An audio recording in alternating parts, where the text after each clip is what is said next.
दिवंगत गायिका लता मंगेशकर यांनी बॉलिवूड संगीत विश्वाला अनेक दर्जेदार गाणी दिली। आजही त्यांचा कर्णमधुर आवाज ऐकल्याशिवाय कित्येकांची सकाळ होत नाही। आपल्या आवाजाच्या माध्यमातून त्यांनी रसिकांच्या मनात एक हक्काची जागा निर्माण केली आहे, जी अन्य कुणीच घेऊ शकत नाही। भले त्या हयात नसतील, पण प्रत्येकाच्या हृदयात मात्र नक्कीच आहेत। अशा भारतरत्न लता दीदींविषयी सांगावं असं बरंच काही आहे। त्यापैकी एक आठवणीतला किस्सा सिने निर्माते राकेश ओमप्रकाश मेहरा यांनी सांगितलाय। तो काय आहे हे या व्हिडिओतून पाहूया। 2006 साली प्रदर्शित झालेला रंग दे बसंती हा सुपरहिट सिनेमांपैकी एक सिनेमा आहे। या सिनेमाच्या कथानकासह यातील गाणी प्रेक्षकांना प्रचंड आवडली होती। यातील लुकाछुपी हे भावनिक गाणे स्वरकोकिळा लता मंगेशकर यांनी गायलंय। याच गाण्यासंबंधित एक किस्सा असा की त्याच्या रेकॉर्डिंगसाठी लता दीदी तब्बल 8 ते 10 तास उभ्या होत्या।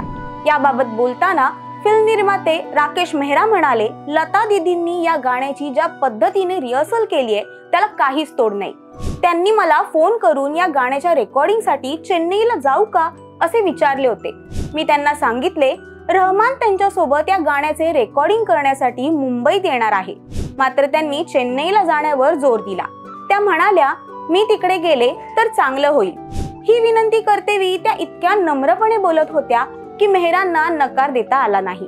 त्या रेकॉर्डिंगच्या 3 दिवस आधीच चेन्नईला गेल्या आणि एअरपोर्ट वरून थेट स्टुडिओत पोहोचल्या।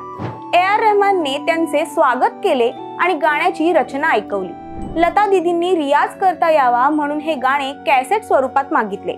पुढे 4थ्या दिवशी जेव्हा दीदी रेकॉर्डिंगसाठी आल्या तेव्हा गाताना पूर्ण वेळ उभ्या होत्या। त्यांनी रहमान सोबत गायन आणि जॅमिंग सुरू केले। यावेळी त्यांनी सलग 8 ते 10 तास बसण्यास नकार देत पूर्ण वेळ उभे राहून हे गाणे रेकॉर्ड केले। कामाप्रती त्यांची श्रद्धा खरंच कौतुकास्पद होती। जेव्हा 2022 मध्ये गायिका लता मंगेशकर यांचे निधन झाले तेव्हा राकेश ओमप्रकाश मेहरा म्हणाले, लता मंगेशकर कुठे गेल्या? त्या कुठेही गेलेल्या नाहीत। माझ्या जन्माआधी देखील त्या इथेच होत्या आणि माझ्या जाण्यानंतरही त्या अनंत काळापर्यंत इथेच राहतील। त्या कायम जिवंत राहतील। त्यांचे व्यक्तिमत्व तुम्हाला वास्तवात अमरत्वाचा विश्वास देईल आणि खरोखरच दीदींचा जादुई आवाज कानावर पडला की त्या अजूनही आपल्यातच आहेत असे वाटते। आजचा लता दीदींचा हा किस्सा तुम्हाला कसा वाटला हे नक्की कळवा आणि अशाच मनोरंजन विश्वातील नवनवीन व्हिडिओसाठी ओनली मानिनीला जरूर सबस्क्राइब करा।